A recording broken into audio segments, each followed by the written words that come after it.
This is your spine explained in 60 seconds. Taking a look at it from the side, this entire structure is called the spinal column. The first 7 segments are called cervical vertebrae. The next 12 segments of the spinal column are called thoracic vertebrae, and the last 5 segments are called lumbar vertebrae. The last segment is a big block of bone called the sacrum, finally ending with this structure here called the coccyx, otherwise known as your tailbone. The spinal canal houses the spinal cord, and the spinal cord will give off these yellow structures that are coming out the sides called nerve roots. The nerve roots will exit from the sides through these openings in between the vertebrae called neuroforamina. Looking at the spinal column from the front, the cervical vertebrae have these arteries, one running on either side, called the vertebral arteries, and they're housed within the foramen transversarium. When you run your hand down your back, you're actually feeling these bumps over here. These are called spinous processes, but you also have these bumps off to the side called transverse processes. And in between the transverse process and the spinous process, you have this structure here called the lamina, which is one part of the bone that actually protects your spinal cord. And each of the vertebrae are connected to each other through several different segments. You have this intervertebral disc here, which connects 2 vertebrae. You also have articulating facets. This would be called the inferior articulating process, and then the one underneath it is called the superior articulating process, and together they form the articulating facet of the vertebrae.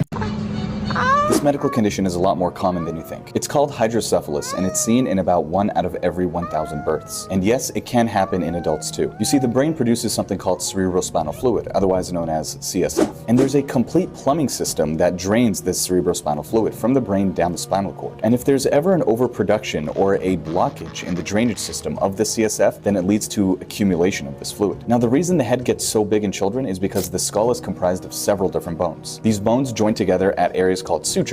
In the spots where there is a lack of fusion, these areas are called fontanelles. And if there's ever an increase of pressure inside of the head, it can release an outward force that expands these bones that are not fused yet. And it can also cause a compression of an area of the brainstem called the midbrain. You can see that the eyes are pointing downwards in this child. These are sun-setting eyes that is caused by something called perinote syndrome, which is caused by a compression of a component of the brain called the rostral interstitial medial longitudinal fasciculus. Now, in order for us to be able to treat this, we have to create a divergent pathway for the cerebrospinal fluid to be able to drain. And this typically requires us to place a tube inside of the center fluid-filled sacs called the ventricles. We then drain this fluid by a tube that goes behind the ear, down the neck, and into the abdomen. And by relieving this blockage, we can actually bring the head back down to size. And when this happens in adults, the skull is already fused. And this could then lead to brain herniation, and it could potentially be fatal. That's why this is actually even more dangerous in adults.